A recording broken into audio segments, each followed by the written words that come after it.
പണം കുഴപ്പമില്ലായിരുന്നു. അതെ അതെ. അവിടെ എന്താ നോക്കാം. ഏയ് കള്ളനാണെങ്കിൽ ഓടത്തില്ലല്ലോ, നല്ല മനുഷ്യരല്ലേ ഓടത്തില്ലേ? അല്ല എന്തായിട്ടാ അത് രാത്രി സമയത്ത് ചെന്ന് കിടന്ന് ഉറങ്ങാൻ നോക്കിയേ. അതെ സാറേ, സതിമോള് പ്രസിഡന്റ് ആയിരിക്കുന്ന സ്നേഹനഗറിൽ ഒരു പൗരനും ഉറക്കൊളിക്കാൻ പാടില്ല. ചെന്നാട്ടെ സാറേ. വേണ്ട വേണ്ട, വലിയ വാചകമൊന്നും അടിക്കണ്ട. പൊതുയോഗം ഉടനെ ചേരുന്നുണ്ട്, അന്ന് തീരുമാനിക്കും അടുത്ത പ്രസിഡന്റിനെ. അയ്യോ ചേട്ടൻ കാര്യങ്ങൾ ഇങ്ങനെ മനസ്സിലാക്കാറ് സംസാരിക്കരുത്. ഈ സംസ്ഥാനത്തിലെ മറ്റ് നഗറിലെ ശരാശരി മോഷണം 3.8.2%. അതെ, പക്ഷേ സതിമോള് പ്രസിഡന്റ് ആയിരിക്കുന്ന സ്നേഹനഗറിൽ 3.172% മാത്രം. അത് ശരി, കണക്കിലൂടെ കസർത്ത് കാണിക്കണം. ഞങ്ങളുടെ നഗരം സംരക്ഷിക്കാൻ ഞങ്ങൾക്കറിയാം, അതിന് പ്രസിഡന്റിന്റെ സഹായം വേണ്ട. പാടോ. ഞാൻ പറഞ്ഞില്ലേ അമ്മാവ, മുൾക്കിരീടവാ ഞാൻ അണിഞ്ഞിരിക്കുന്നത്. പക്ഷേ ആ കിരീടം എടുത്തു മാറ്റാൻ ഞാൻ ആരെ അനുവദിക്കില്ല.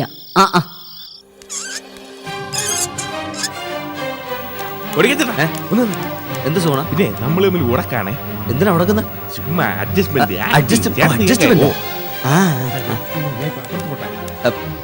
തുടങ്ങിക്കോ.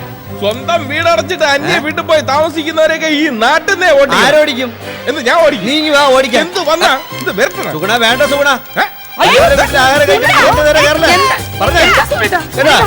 അല്ല എന്താ ഏതാന്നൊക്കെ ചോദിക്കാ ഈ നാട്ടിലാരും ഇല്ലെന്നാണ് ചിലരുടെയൊക്കെ വിചാരം. ആരാടാ ചോദിക്കുന്നത്? നീ ചോദിക്കോ. നീ ഇവിടെ ഞാൻ ആരടുത്ത് എന്തും വെട്ടിത്തുറന്ന് ചോദിക്കാനുള്ള ധൈര്യമുണ്ട്. നീ സ്പോട്ടി വാടേ. സ്പോട്ടി ലീലാവ് ചേച്ചി മറ്റുള്ളവരെ കൊച്ചാക്കി സംസാരിക്കരുത് കേട്ടാ.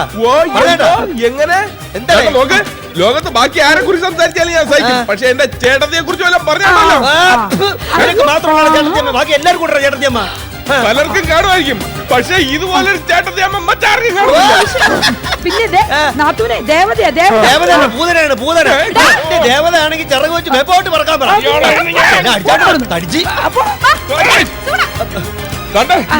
ഞാൻ അവസാനിപ്പിക്കും. എന്തിനാണ് ചേച്ചി സഹിച്ചേച്ചിയെ പാര വെക്കാൻ വേണ്ടി ഇങ്ങനെ കുറെ എണ്ണത്തിനെ തീറ്റി പോറ്റുന്നത്?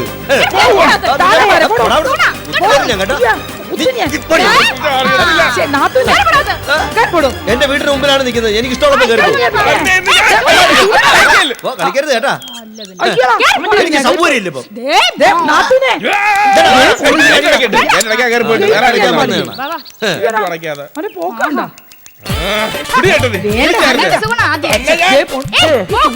എനിക്ക് പ്രതികാരം ചെയ്യണം. മറ്റാരെ കുറിച്ചും കുത്തുവാക്ക് പറഞ്ഞ് ഞാൻ സഹിക്കുമായിരുന്നു. ഇതിപ്പോ ചേട്ടത്തിയെ കുറിച്ച് വേണ്ട വേണ്ട വേണ്ട വേണ്ട. ഈ സുഗുണം ജീവിച്ചിരിക്കുമ്പോ ചേട്ടത്തി ആരും ചോദിക്കാൻ പോണ്ട. യുദ്ധത്തിൽ രാജാവ് അവസാനമേ ഇറങ്ങാവും. കാലാളും കുതിരയൊക്കെ ചത്ത് കഴിഞ്ഞിട്ട് ഇവിടെ ഇപ്പൊ ഞാൻ കാളാളാണ്. കാളാൾ അല്ല കാലാൾ കാലാൾ കാലാൾ. എന്റെ ജീവൻ എടുത്തിട്ട് മതി ചേട്ടത്തി യുദ്ധത്തിന് ഇറങ്ങാൻ. എനിക്ക് വേണ്ടി ചോദിക്കാനും പറയാനും ഒക്കെ കുറച്ചു പേരുണ്ടെന്ന് അറിയുക, അത് തന്നെ ഏറ്റവും വലിയ സായുജ്യ. സുഗുണേട്ടന് ഈയിടെയായിട്ടെ മനസ്സിൽ ഒറ്റ വിചാരേ ഉള്ളൂ, തിരിച്ച് നാട്ടിൽ പോണോന്ന്. അതൊക്കെ ഞാനും നരട്ടനൊക്കെ പറഞ്ഞിട്ട് അതിനുശേഷം മതി നാട്ടിലും വീട്ടിലൊക്കെ പോവല്. അയ്യോ ചിക്കൻ കറി കിടക്കുന്ന ഞാൻ ഇപ്പൊ വരാം.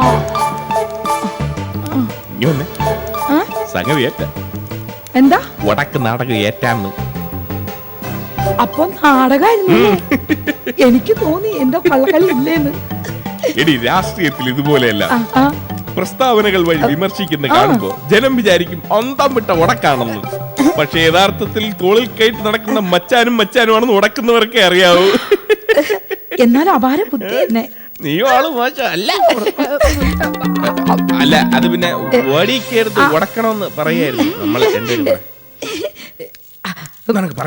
കണ്ടില്ലായിരുന്നു. അയ്യോ നോക്കിയാലെന്താ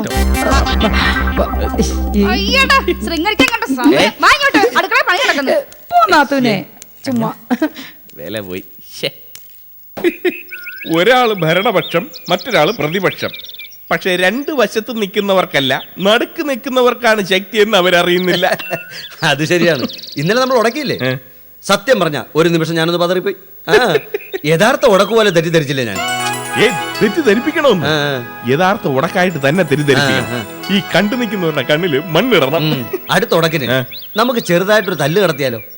ചെറുതായിട്ട് വലുതായിട്ട് തന്നെ തല്ലണം. ദേഹം മുറിയണമെങ്കിൽ മുറിയിട്ടെന്ന്. അത് തന്നെ. ഈ മുറിവൊക്കെ 2 ദിവസം കൊണ്ടങ്ങ് ഉണങ്ങും. പക്ഷെ നമുക്ക് നമ്മുടെ നിലനിൽപ്പാണ് പ്രധാനം. അതിനാണ് നമ്മൾ ഈ കോൺസെൻട്രേഷൻ ചെയ്യേണ്ടത്. നോക്കടിക്കേ, സഹിച്ചേച്ചി എപ്പോഴും ആ ഓഫീസിൽ തന്നെ തളച്ചിട്ട് കളയരുത്. ഇടയ്ക്കൊക്കെ വീട്ടിലോട്ടും വരുത്തണം. ആ, അത് ഞാൻ ഏറ്റ്. അതുപോലെ ലീലാവതി ചേച്ചി വല്ലപ്പോഴും ഓഫീസിൽ ചെന്നിരിക്കാൻ പറയണം. അവരുടെ ഈഗോ നമ്മൾ എപ്പോഴും ബൂസ്റ്റ് ചെയ്തുകൊണ്ടിരിക്കണം. ആ ലീലാവ് ചേട്ടത്തിന്റെ കാര്യമൊക്കെ ഞാനേ. ആ, പിന്നുണ്ടല്ലോ സതി ചേച്ചി ഒന്ന് പ്രേരിപ്പിച്ച് ഔദ്യോഗിക കാറിൽ അങ്ങോട്ടും ഇങ്ങോട്ടും ഒന്ന് കറങ്ങാൻ പറയണം കേട്ടാ. ആ, ആ, ആ. ഇവിടെ വീടിന്റെ നടയിൽ കൊണ്ടൊന്ന് രണ്ടൂന്ന് ഹോണൊക്കെ അടിക്കട്ടെന്ന്. ആ, അതൊക്കെ ഞാൻ ഏറ്റെന്ന്.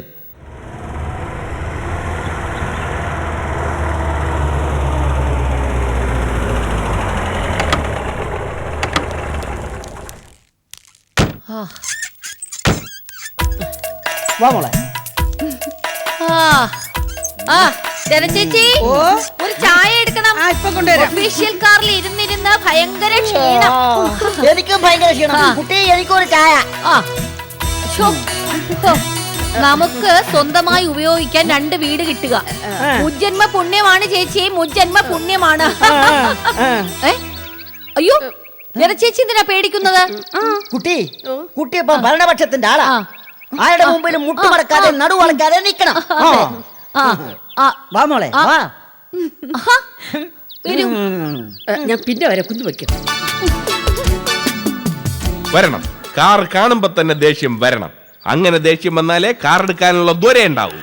ദ്വരയല്ല ത്വര. ത്വര ഉണ്ടാവുന്നു. എടി നമ്മുടെ പ്രാർത്ഥന ദൈവം അങ്ങനെ എളുപ്പമൊന്നും തള്ളിക്കളയത്തില്ല ശാരി. ഈ ദൈവം എന്ന് പറയുന്ന ആള് മനുഷ്യൻ തന്നെയല്ലോ. ഒരു മനുഷ്യൻ ഇങ്ങനെ ആലമ്പമില്ലാതെ അലയുന്നത് ദൈവത്തിന് സഹിക്കുമോ? ഞാനൊരു കാര്യം ചോദിച്ച സൂണേട്ട സത്യം പറയൂ. അമ്മയാണോ അച്ഛനാണോ ദൈവത്തിനാണോ സത്യം? ഞാൻ നിരപരാധിയാണ്. എനിക്കൊന്നും അറിഞ്ഞൂടാ. ഞാൻ പാവാണ് ശാരദ. ഈശ്വര, നിരപരാധികൾക്ക് എന്തെല്ലാം അപവാദങ്ങൾ കേൾക്കണം. അപവാദോ? എന്തപവാദം? അത് ശരി. അപ്പൊ നീ എന്താണ് എന്നോട് ചോദിക്കാൻ വന്നത്? ഞാൻ ചോദിക്കാൻ വന്നതേ, ഇനിയിപ്പോ സുഗുണേട്ടന് വിസ വന്നെന്നിരിക്കട്ടെ, യഥാർത്ഥത്തിൽ സുഗുണേട്ടൻ ശ്രീലങ്കയ്ക്ക് പോവോ ഇല്ലയോ? നീ എന്തോ ഈ ചോദിക്കുന്നത്? സുഗുണേട്ടൻ പറയണം, വിസ കിട്ടിയ പോവോ ഇല്ലയോ? അതിന് വിസ കിട്ടൂലല്ലോ. നമ്മൾ നമ്പർ ഇട്ട് ഇവിടെ നിക്കയല്ലേ. അതൊക്കെ ആയിക്കോട്ടെ, വിസ വന്നാ പോവോ അതാ ചോദിക്കുന്നേ. എടി, നമ്മൾ ജന്മനാടിട്ട് ഗൾഫിലും അമേരിക്കയിലും ശ്രീലങ്കയിലും ഒക്കെ പോകുന്ന എന്തിനാണ്? കൂടുതൽ സുഖിക്കാൻ ആണോ? അതെ. ആ, അപ്പൊ ആ സുഖം ഇവിടെ കിട്ടുകയാണെങ്കിൽ നമ്മൾ ഇവിടം വിട്ട് പോവുമോ? അല്ല, അത് പറ. എന്നെ ഉത്തരം മുട്ടിപ്പിച്ചല്ലേ? ഉത്തരം പറ. നീ പോവോ? അപ്പോ എന്റെ സുഗുണേട്ടന്റെ ശ്രീലങ്ക ഇത് തന്നെയല്ലേ? പിന്നെ അല്ലാതെ. ഏട്ടപ്പം കൂടെ തരട്ടെ. ഇത് തീർന്നോട്ടെ, ഞങ്ങൾ ഇവിടെ തന്നെ ഉണ്ടല്ലോ. മറ്റവരൊക്കെ എവിടെ കൂടെ ഉള്ള? അവരൊക്കെ വീട് വരെ പോയേക്കാം. ഒരു ചേഞ്ചിന് വേണ്ടി. അപ്പൊ നിങ്ങൾക്ക് ചേഞ്ച് ഉണ്ടേ? ഏയ്, ഞങ്ങള് പഴഞ്ചാന്മാര്. ഞങ്ങൾക്ക് എന്തോന്ന് ചേഞ്ച്? ഇനിയുള്ള കാലം എവിടെയെങ്കിലും എങ്ങനെയെങ്കിലും ഒക്കെ ജീവിച്ചു പോകണം. അല്ലടാ പ്രഭാര? അവർ 2 ദിവസം വീട്ടിൽ നിന്നിട്ട് വരട്ടെ. അതുമല്ല, ഞങ്ങൾ ഈ നഗരോട്ടങ്ങ് അലിഞ്ഞു പോയി. ഇനി ഇവിടെ വിട്ട് മറ്റൊരു സ്ഥലത്തേക്ക് പോകുന്നില്ല. കഴിച്ചാട്ടേട്ടാ, വിളിച്ചാ മതി, കൊണ്ടുവരും. വാടാ, ഇതൊരു നടക്ക് പോവില്ല. എവിടെയോ പട്ടിണി ഞാൻ സമയമില്ല, കൊതിയും കിട്ടും. ശരിയാ.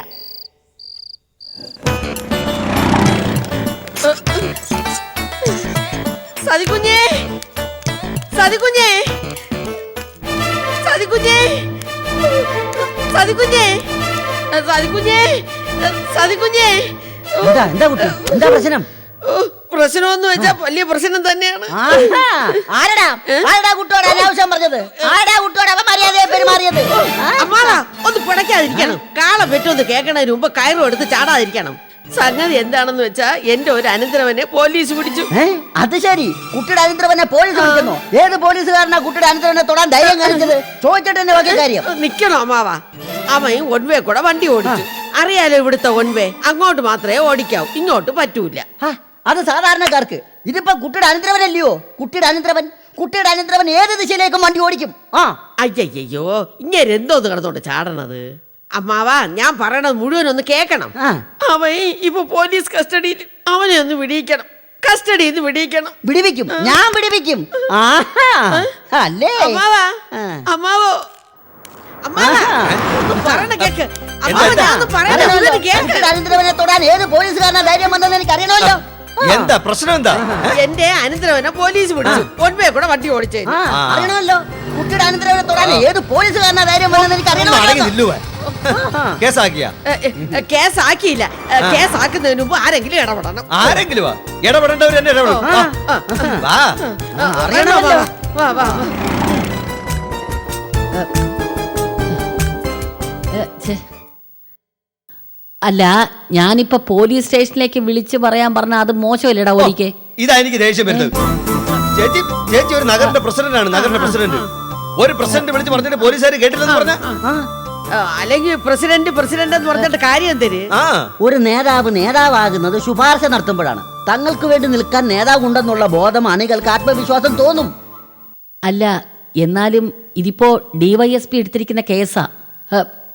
എനിക്കാണെങ്കിൽ ഈ DYSP ഒട്ട് പരിചയമില്ല. അയ്യയ്യേ അതെന്തോന്ന് പറച്ചിലൂഞ്ഞേ. ഇങ്ങനെയൊക്കെ അല്ലേ നമ്മൾ ഓരോരുത്തരെ പരിചയപ്പെടുന്നത്. കുട്ടിയുടെ ഒരു കാര്യം അതാ പ്രധാനം. കുട്ടിയുടെ ഒരു കാര്യത്തിൽ അടങ്ങിയിരിക്കുക അവിടെ കിടന്ന് ചാടാ. കുഞ്ഞെ ഇതെന്റെ അഭിമാന പ്രശ്നമാണ്. വലിയ വീട്ടിലെ സേവകർക്ക് ഒരു ആവശ്യം വരുമ്പോ ആ വീട്ടിലെ വീട്ടുകാരാണ് മുന്നോട്ടിറങ്ങി സഹായിക്കേണ്ടത്. അത് ആ വീട്ടുകാരുടെയും കൂടെ അഭിമാന പ്രശ്നമാണേ. അല്ല എന്നാലും DYSPയുടെ അടുത്തിരിക്കുന്ന കേസില് ചേച്ചി ഒരു മിനിറ്റ് ഞങ്ങളൊന്ന് ഡിസ്കസ് ചെയ്തിട്ട് വരാം. എന്താടാ ഇങ്ങോട്ട് വാ. കുട്ടി ഞാൻ സ്റ്റേഷനിൽ ചെന്ന് DYSP കസേരയാണ് കുച്ചിയിൽ വെച്ച് അടിച്ചേരും കേട്ടാ. എന്താടാ ഒരിക്കേ? എന്റെ ചേച്ചി ഇത് എവിടുത്തെ നേതാവാണ്? എന്റെ ചേച്ചി ആളുകൾക്ക് ആത്മവിശ്വാസം കൊടുക്കുന്ന ആളാണ് യഥാർത്ഥ ലീഡർ. എന്ന് വെച്ചാ ഞാൻ DYSP വിളിച്ച് പറയണമെന്നാണ് നീ പറയുന്നേ? എടാ നോക്ക്, 1 വേ കേറിപ്പോയി അകത്തായ കേസാ. നിയമം ലംഘിച്ചിരിക്കുക. ഓ ദാണ്ട കിടക്കുന്നു. എന്റെ ചേച്ചി ഈ നിയമം എന്ന് പറയുന്നത് അങ്ങനെയാണ്. കുറച്ചു പേർക്ക് അനുസരിക്കാനും കുറച്ചു പേർക്ക് ലംഘിക്കാനും വേണ്ടിയുള്ള സാധനമാണ്. ചിലര് മാനവും മര്യാദയ്ക്കും ജോലി ചെയ്ത് കുടുംബം നോക്കും. അവരങ്ങനെ ജീവിച്ചോട്ടെ. ഞാൻ തന്നെടാ നിയമം എന്ന് പറയുന്നവർ ചിലപ്പോൾ നിയമം ലംഘിക്കും. അത് ലോക നിയമമാണ്. നിയമം ലംഘിക്കുന്നവർക്ക് നേതാവ് കൂട്ടു നിൽക്കണമെന്നാണോ നീ പറയുന്നേ? പാടില്ല, ഒരിക്കലും പാടില്ല. കൂട്ടു നിൽക്കരുത്. പക്ഷേ നമ്മുടെ നിലവിൽ കൂടി ഇല്ലാതാവരുത്. എന്ന് വെച്ചാ സിമ്പിൾ, വെരി സിമ്പിൾ. ചേച്ചി ഒരു കത്തങ്ങ് കൊടുക്കുക. എന്ത്? എന്റെ ചേച്ചി ഇത് നേതാക്കളുടെ ഒരു ടെക്നിക്കാണ്. ഒരു ശുപാർശക്കാരൻ വന്നാൽ ആ ശുപാർശക്കാരന് ആരോടാണോ ശുപാർശ ചെയ്യേണ്ടത് അയാൾക്ക് ഒരു കത്തം കൊടുത്തുവിടും. അമേരിക്കൻ പ്രസിഡന്റ് ബുഷിന് വരെ നമുക്ക് ശുപാർശ കത്ത് കൊടുക്കാം. ശരി, എന്ന് വെച്ചാൽ ഞാൻ ഇപ്പൊ DYSPക്ക് കത്ത് കൊടുക്കണമെന്നാ? അതെ. ആവശ്യക്കാരന് നേതാവിൽ ഒരു മതിപ്പുണ്ടാവും, നേതാവിൽ ഒരു സ്നേഹം ഉണ്ടാവും. അതൊക്കെ തന്നെയാണ് ഈ ശുപാർശ കത്തുകൊണ്ട് സാധിക്കുന്നത്. കാര്യം നടക്കുമോ നടക്കാതിരിക്കുമോ അതൊക്കെ രണ്ടാമത്തെ കാര്യം. പക്ഷെ വരുന്ന ആൾക്ക് കയ്യോടൊരു ശുപാർശ കത്ത കൊടുക്കുക, എന്നിട്ട് ഫോൺ ചെയ്യുന്നതായിട്ട് ഒരു നമ്പർ ഇടുക. മതി, സംഗതി ഓക്കെ. ഇപ്പോഴാണ് എനിക്ക് കാര്യങ്ങൾ പിടികിട്ടിയേ. ഒരു നേതാവും ശുപാർശ കത്തും തമ്മിലുള്ള ബന്ധം എനിക്ക് മനസ്സിലായി. താങ്ക്സ് മക്കളെ. അതാണ്. ഡിയർ DYSPക്ക് ഈ കത്തുമായി വരുന്ന ലതാകുമാരി എനിക്ക് എത്രയും വേണ്ടപ്പെട്ട ആളാണ്. എത്രയും വേണ്ടപ്പെട്ട ആളാണ്. ഇവരുടെ അനന്തരവൻ ശശി പോലീസ് സ്റ്റേഷനിലാണ്. ഇനി ഒരു കാര്യം പറയാനുണ്ടേ. വണ്ടി 1 വേ കയറി വന്നപ്പോ ഒരാളിനെ ഇടിച്ചു പരിക്ക് പറ്റിച്ചു. അത് സാരമില്ല. ഈ 1 വേ ആകുമ്പോ ഒരു ഇടി സാധാരണ. ഈ 1 വേയിലൂടെ നമ്മൾ അങ്ങോട്ട് ചെല്ലുന്ന അവരറിയുന്നില്ലല്ലോ. എന്തുവാ സാധാരണമാണോ? എഴുതാം, കുഴപ്പമില്ല. ശരി. 1 വേയിൽ കൂടി ഓടിച്ച് ഒരാളെ ഇടിച്ച് പരിക്കേൽപ്പിച്ചു എന്നതാണ് കേസ്. എൻ്റെ ഏറ്റവും വേണ്ടപ്പെട്ട ആളാണ് ശ്രീമതി ലതാകുമാരി. വേണ്ട സഹായങ്ങൾ ചെയ്യുമല്ലോ, കൊടുക്കുമല്ലോ. സ്നേഹാദരങ്ങളോടെ സ്നേഹനഗറിൻ്റെ പ്രസിഡന്റ് സതീദേവി.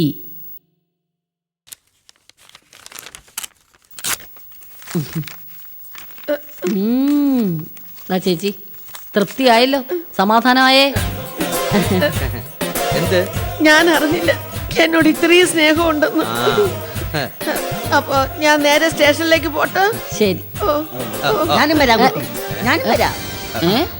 പോട്ട് നല്ലൊരു വഴിക്ക് പോകുന്നതല്ലേ. ശുപാർശയുടെ വെയിറ്റ് മനസ്സിലായടാ.